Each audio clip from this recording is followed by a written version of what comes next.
Isaia toko 10. Lozan'izay mamoaka lalàna mampidi-doza sady mampanoratra didy fampahoriana, mba hampialany ny mahantitra amin'ny fitsarana, sy hanalany ny rariny amin'izay ory eo amin'ny oloko. Andrombany ny mpitondra tena sy hamaboany ny kamboty. Inona no ataonareo amin'ny andro famalihana, rehefa ho tonga avy any lavitra ny fandringanana? Ho any amin'ny iza no andosiranareo hamonjy anareo? Ary aiza no ametrahanareo ny voninaitrareo? Tsy misy azo atao afa-tsy ny mioka miaraka amin'ny mpifatotra sy mianjera miaraka amin'ny voavono. Kanefa na izany rehetra izany aza dia tsy mbola afaka ihany ny fahatezerany, fa mbola miainga ihany ny tanany. Lozan'i Asiria tsorakazo ny fahatezerako. Eny, tehina eny an-tanany ny fahavinirako. Amely firenena ratsy fanahy no anirahako azy, ary amely ny olona izay hiara-ny fahatezerako no andidiako azy, mba hamabo sy handroba ka hanitsakitsaka azy tahaka ny fotaka eny an-dalambe. Kanjo tsy izany no nokasainy, ary tsy izay no heveriny fony, fa ny andringana no ao am-pony, hamongotra firenena maro. Fa hoy izy, tsy mpanjaka avokoa va ireny gobernora ambany fahefako ireny? Tsy tahaka ny Karkemisy va i Kalno? Tsy tahaka ny Arpada va i Amata? Ary tsy tahaka ny Damaskosy va i Samaria? Tahaka ny natrarany tanako ny fanjakan'i Andriamanitra tsy izy, na dia nihoatra noho ny any Jerosalema sy ny any Samaria aza ny sarin-javatra voasokitra ao aminy. Moa tsy tahaka ny nataoko tamin'ny Samaria sy ny Andriamanitra tsy izy ivavahany va no ataoko amin'ny Jerosalema sy ny sampiny koa?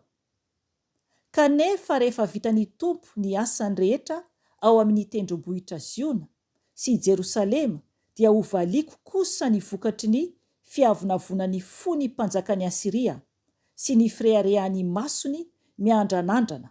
Satria hoy izy, tamin'ny herin'ny tanako no nanaovako izany, tamin'ny fahendreko satria mahiran-tsaina aho, nanaisotra ny faritan'ny firenena aho, sady namabo ny arenany, ary tahaka ny famotraky ny ombilay no nanonganako ny mpanapaka. Tahaka ny fakana ny ao amin'ny ankanimborona no nakany tanako ny arenan'ny firenena, ary tahaka ny famory atody ny laozany reniny no namoriako ny any amin'ny tany rehetra. Tsy nisy nikopaka elatra, na ny soka-bava na ny kiakiaka. Ny famaky va irehareha amin'izay mampiasa azy? Ny tsofa va hiavonavona amin'izay manatsofa aminy? Toa ny tsorakazo indray no mampihetsika izay manainga azy, ary ny tehina indray no manandratra izay tsy azo. Koa izany no andefasany Tompo, Andriamanitra tompony izao rehetra izao, fa hiazana amin'ny tremalainy, ary ao ambany voninainy dia hisy mirehitra toy ny firehetry ny afo. Ho tonga afo ny fahazavany Israely, ary ho tonga lelafo ny ray masiny, ka handoro sy handevona ny tsilony sy ny anjavidiny amin'ny indray andro monja. Ary ho levony tanteraka ny voninaitry ny alany sy ny sahany mahavokatra. Ho tahaka ny fitofezaky ny marary mafy izany. Ho vitsy ny hazo sisa any analany, ka na zazakely aza dia ahasoratra ny isany. Amin'izany andro izany, ny Israely sisa izay tsy ringana amin'ny taranak'i Jakoba dia tsy hiankina amin'izay namely azy intsony, fa ny Tompo iray masin'i Israely ihany no iankinany marina tokoa. Ary izay sisa amin'i Jakoba dia iverina ho amin'Andriamanitra mahery. Fa na dia tahaka ny fasika any amin'ny ranomasina aza ny isan'ny Israely olonao, dia izay sisa aminy ihany no hiverina. Efa tapa-kevitra ny andringana ny Tompo, ka hampihatra ny famalihana marina. Eny, tapaka fa haringan'ny Tompo, Andriamanitra Tompo izao rehetra izao, ny tany manontolo.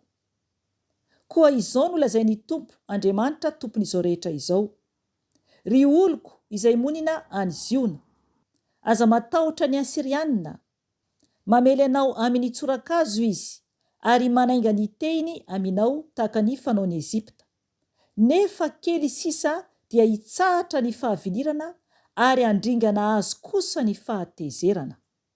Eny, amely azy amin'ny karavasy Andriamanitra, tompon'izao rehetra izao, tahaka ny namelezana ny Midianita teo amin'ny vatolampy Oreba, ary aingainy eny ambonin'ny ranomasina ny tsorakazony, tahaka ny nataony tamin'ny Ezipta. Ary amin'izany andro izany dia ho afaka eo antsorokao ny entany, ho afaka amin'ny vozonao ny bao fitondrana entany, ho simba ny bao fitondrana entany noho ny fiatavezanao. Injao tonga any Aiata izy, mamakivaky any Migrona, ary mametraka ny entany ao Mikmasy.